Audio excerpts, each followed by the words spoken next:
အလင်းရောင်ဖြော့ဖြော့နဲ့မနက်ခင်းကြီးဆက်တင်နေပြီးကိုကျော်ဟာသူ့အခန်းထဲမှာထိုင်ပြီးနေတိုင်းလုံးနေကြတိုင်းသူ့လှုပ်ရှားတွေကိုစီမံကိန်းချနေပါတယ်ကိုကျော်ဟာလူငယ်တယောက်ပါသူ့မှာရည်မှန်းချက်တွေရှိတယ်သူဟာစိတ်ကူးရင်ဆန်တဲ့လူငယ်မဟုတ်ဘူးစူးစမ်းပြီးအောင်မြင်ခြင်းတဲ့သူပါသူ့ရည်မှန်းချက်ကတော့သူ့ဘဝကိုပိုကောင်းအောင်လုပ်နိုင်ဖို့မိသားစုကိုပြန်လည်ထောက်ပံ့နိုင်ဖို့နဲ့သူ့ရဲ့အနာဂတ်ကိုလပစွာတည်ဆောက်နိုင်ဖို့ပါပဲကိုကျော်ဟာစာရေးဆရာတယောက်ဖြစ်ချင်တယ်ဒါပေမဲ့စာရေးဆရာဖြစ်ဖို့ဆိုတာလွယ်တဲ့အလုပ်မဟုတ်ဘူးသူ့မှာပညာရေးအားနည်းချက်တွေရှိတယ်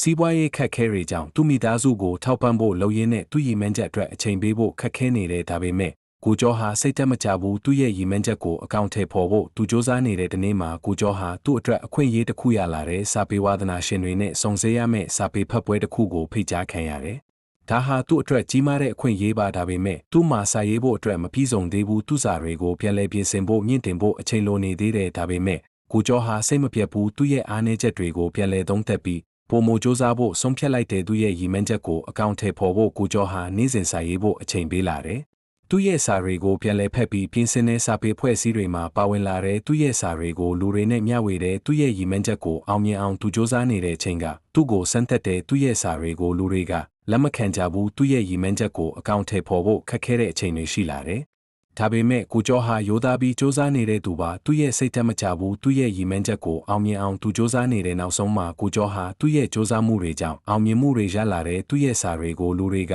လက်ခံလာကြတဲ့သူ့ရဲ့ရည်မှန်းချက်ကိုအကောင့်ထဲပေါ်နိုင်ခဲ့တဲ့သူ့ရဲ့ဘဝဟာပိုမိုကောင်းမွန်လာတယ်